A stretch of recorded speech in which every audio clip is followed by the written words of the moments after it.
Welcome to My Watches with Ben. Today I'm talking a little bit about the philosophy of a GADA watch.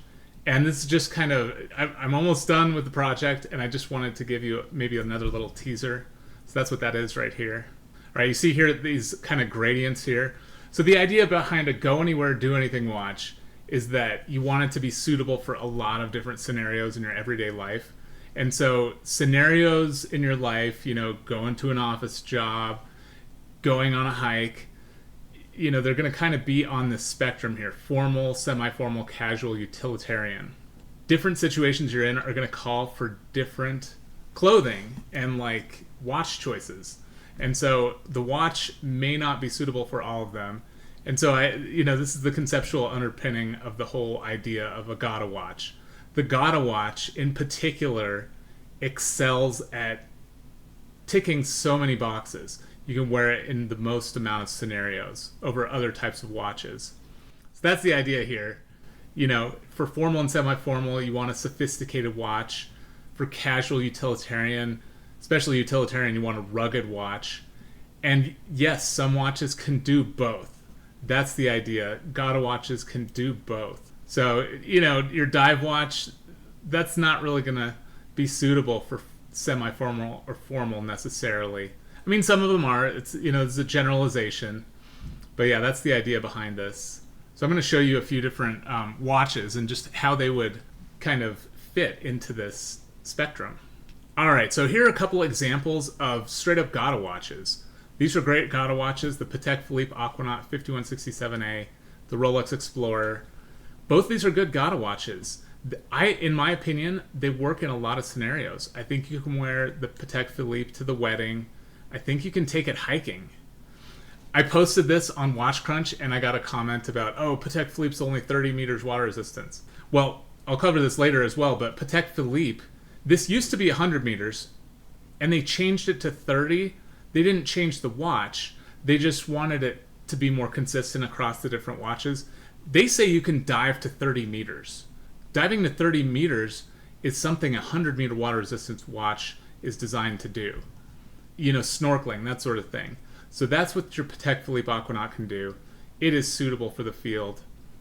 So that's what we've got going on here. Rolex Explorer, not as dressy as the Patek Philippe, but still very sophisticated looking, but can also look very tooly. It can be suitable for your hike in the field.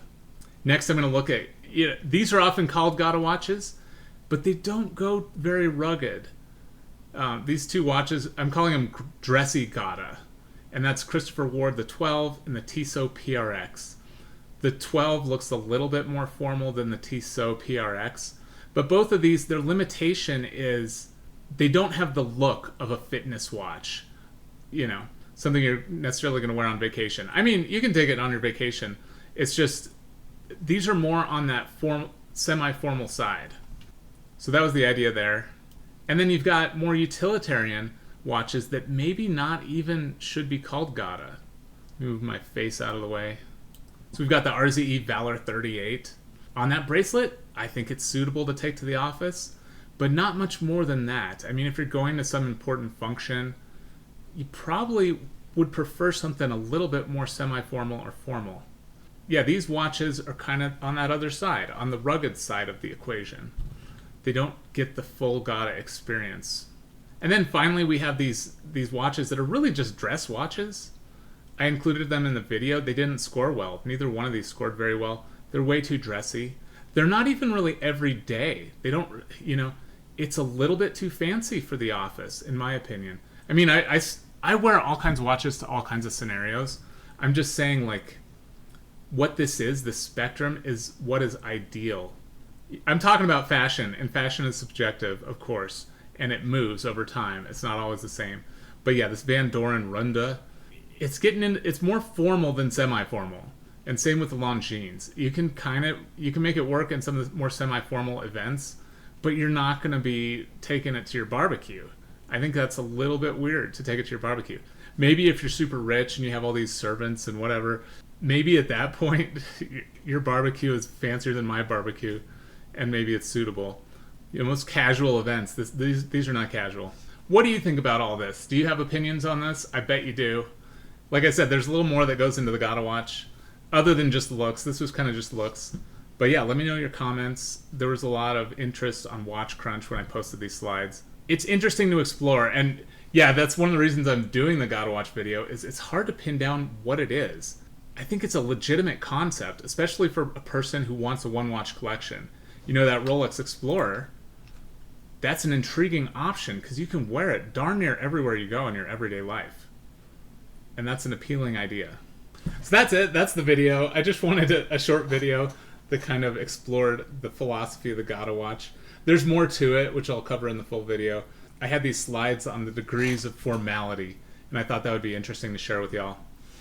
Watch out for that big video. It's going to be a lot of fun. I finished the top 10, and it is so good. The top 10 is so fantastic. There's one or two surprises for sure, so stay tuned for that. And that's all I've got for today. I'm very time crunched with all of this stuff, so I'm just trying to finish it up. So that's all I got for you today. Take care. See you next time.